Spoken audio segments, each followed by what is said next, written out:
मैं देख रहा हूं आंदोलन का एक नया तरीका है। क्या तरीका है? आंदोलनकारी जो होते हैं वो ऐसे तरीके नहीं अपनाते। आंदोलनजीवी होते हैं वो ऐसे तरीके अपनाते हैं और वो कहते हैं ऐसा हुआ तो ऐसा होगा, ऐसा होगा तो ऐसा होगा, ऐसा होगा तो ऐसा होगा। अरे भाई, जो कुछ हुआ ही नहीं, जो होना नहीं है, उसका भय पैदा कर करके और पिछले कई सालों से लगातार सुप्रीम कोर्ट का एक जजमेंट आ जाए, कोई निर्णय नहीं हुआ है और एकदम से तूफान खड़ा कर दिया जाए, आग लगा दी जाए देश में। ये जो तौर तरीके हैं, उन तौर तरीके जो भी लोकतंत्र में विश्वास करते हैं, जो भी अहिंसा में विश्वास करते हैं, उन सब के लिए चिंता का विषय होना चाहिए। ये सरकार की चिंता का नहीं, देश की चिंता का विषय होना चाहिए।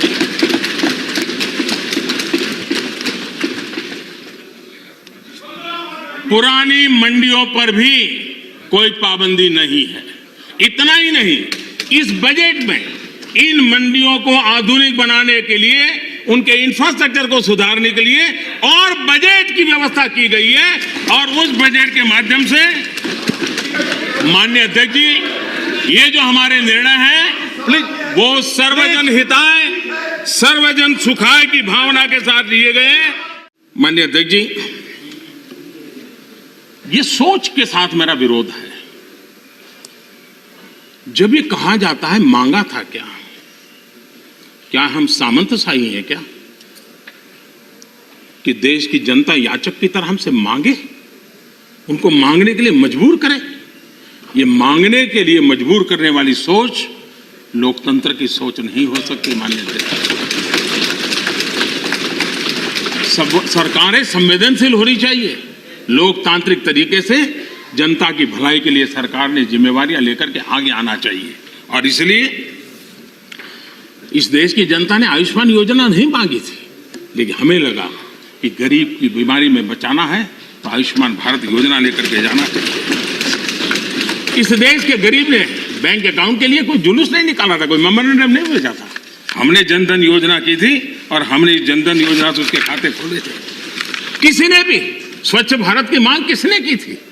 लेकिन देश ने के सामने स्वच्छ भारत लेकर के गए, मामला चल पड़ा। कहां लोगों ने कहा था मेरे घर में शौचालय बनाओ? किसी ने मांगा नहीं था, लेकिन हमने 10 करोड़ घरों में शौचालय बनाने का काम किया। मांगा जाए तभी सरकार काम करे। वो वक्त चला गया। ये लोकतंत्र है, ये सामंतशाही नहीं है।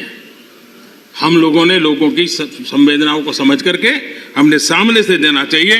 नागरिकों को याचक बना करके हम नागरिकों का आत्मविश्वास नहीं बढ़ा सकते हैं। हमने नागरिकों को अधिकार देने के दिशा में आगे बढ़ते रहना चाहिए। नागरिक को याचक बनाने से नागरिक का आत्मविश्वास खत्म हो जाता है। नागरिक का सामर्थ्य पैदा करने के लिए, उसका आत्मविश्वास पैदा करने के लिए हमारे कदम होने चाहिए और हमने इस दिशा में कदम उठाए हैं। देश में एक बहुत बड़ा वर्ग है। ये वर्ग, उनकी एक पहचान है, टॉकिंग द राइट थिंग्स, यानी हमेशा सही बात बोलना। सही बात कहने में कोई बुराई भी नहीं है, लेकिन इस वर्ग के ऐसे लोगों से नफरत चिढ़ है जो डूइंग द राइट थिंग्स पर चलते हैं। यह फर्क समझने जैसा है। टॉकिंग द राइट थिंग्स, इसकी वकालत करने वाले जब डूइंग द राइट थिंग की बात आती है तो उसी के सामने खड़े हो जाते हैं। ये चीजों को सिर्फ बोलने में विश्वास करते हैं, अच्छा करने में उनका भरोसा ही नहीं है। जो लोग इलेक्टोरल रिफॉर्म की बात करते हैं, 1 नेशन 1 इलेक्शन, उसकी जब बात आती है तो विरोध में खड़े हो जाते हैं। यही लोग जब जेंडर जस्टिस की बात आती है तो बढ़ चढ़ करके बोलते हैं, लेकिन अगर ट्रिपल तलाक खत्म करने की बात करते हैं तो विरोध में खड़े हो जाते हैं। ये एनवायरमेंट की बात करते हैं, लेकिन हाइड्रो पावर या न्यूक्लियर पावर, उसके सामने जाकर के झंडे लेकर के खड़े हो जाते। होना नहीं चाहिए, इसके लिए आंदोलन चलाते। तमिलनाडु तो उसका भुक्तभोगी है। उसी प्रकार से जो दिल्ली में पॉल्यूशन को लेकर के कोर्ट में जाकर के रीट करते हैं, अपील करते हैं, पीआई करते हैं दिल्ली के लोग, वही लोग पराली जलाने वालों के समर्थन में जाके खड़े हो जाते। तब समझ नहीं आता है कि किस प्रकार से इस देश को गुमराह करने का इन लोगों का प्रयास है और उसको देश ने समझने की जरूरत है। माननीय अध्यक्ष जी, ये हो हल्ला, ये आवाज, ये रुकावटें डालने का प्रयास एक सोची समझी रणनीति के तहत है। और सोची समझी रणनीति ये है कि जो झूठ फैलाया है, जो अफवाहें फैलाई हैं, उसका पर्दाफाश हो जाएगा, सत्य वहां पहुंच जाएगा तो उनका टिकना भारी हो जाएगा। और इसलिए हो हल्ला करते रहो, जैसा बाहर करते हैं वैसा अंदर भी करते रहो, यही खेल चलता रहा है। लेकिन इससे कभी भी आप लोगों का विश्वास नहीं जीत पाओगे, मान के चलो। माननीय अध्यक्ष जी, ऑर्डिनेंस के बाद और पार्लियामेंट में कानून बनने के बाद किसी भी किसान से मैं पूछना चाहता हूं कि पहले जो हक उनके पास थे, जो व्यवस्थाएं उनके पास थी, उसमें से कुछ भी इस नए कानून ने छीन लिया है क्या? इसकी चर्चा, उसका जवाब कोई देता नहीं है। सब कुछ वैसा का वैसा वो है पुराना। क्या हुआ है?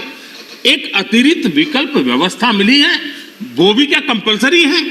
किसी कानून का विरोध तो तब मायना रखता है कि जब वो कंपलसरी हो। ये तो ऑप्शनल है। आपको मर्जी पड़े यहां जाना है जाइए, आपको मर्जी पड़े वहां नहीं जाना है वहां जाइए, जहां ज्यादा फायदा हो वहां किसान चला जाए, ये व्यवस्था की गई है।